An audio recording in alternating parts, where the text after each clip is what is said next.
Hello mga kabisi mind. So ngayon mag-address tayo ng device. So itong device na ito ay pang 102. So kailangang i-address natin ito sa addressing tools. Yan. Lock lang natin yan.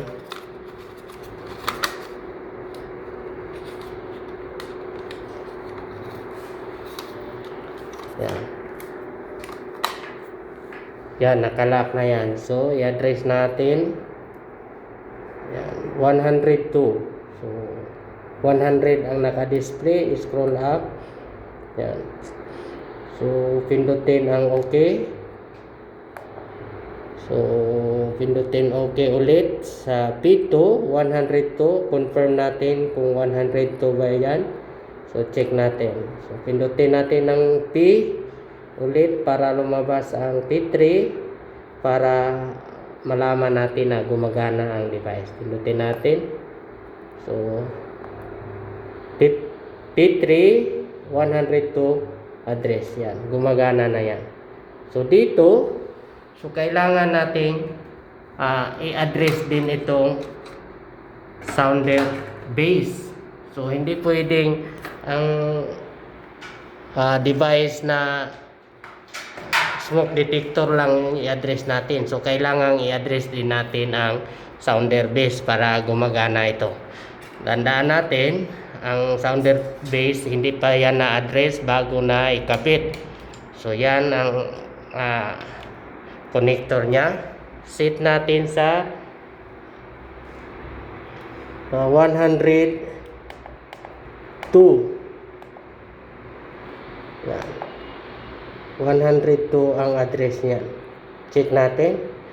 Yan, mag-error siya. So, kailangan kapag nag-address tayo ng sounder base, tatanggalin yung connection para ma-address natin yan. So, kailangan tanggalin natin ito. Yan.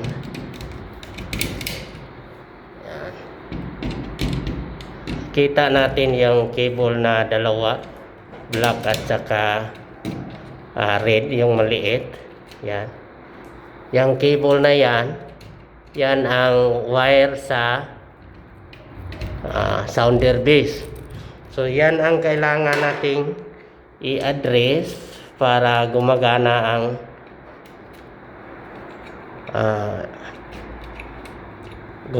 ang sounder base natin.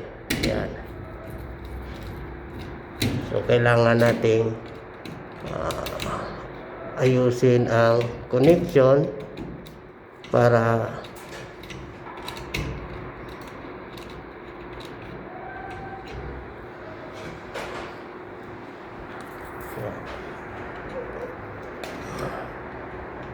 termination ang kailangan diyan. Yan. So, na-terminate na natin yung red. Yan. So, ngayon, i-address natin pareho sa address na 102. Pareho sa device. Yan ang pag-address socket. Yan. So, ngayon, balik tayo sa addressing machine. Yan. Kanina, pinindot natin ang 102. So ngayon kailangan nating i-check yung wiring kung hindi ba nakadikit sa termination kasi hindi magana ang ating addressing machine. So ngayon i-set natin sa 102. Yan. Scroll up. So 102 ang address ng device natin. Ito 102. Natapos na yung i-address. Ito namang sounder base, i-address din natin sa 102. Dito, set up natin. So, P2, okay. 102. Kanina, pag pindutin natin ulit para ma-confirm, mag-error siya. Ngayon, subukan natin. Kasi tinanggal na natin yung cable sa taas. Ang termination. So, okay natin. P3. So, ibig sabihin, yan, hindi na nag-error.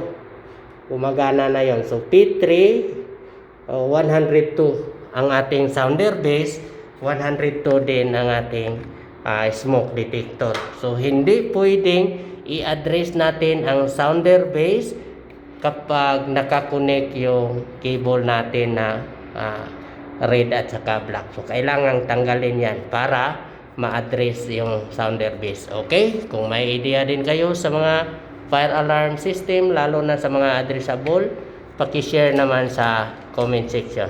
Okay? Bye-bye mga kabisi mine.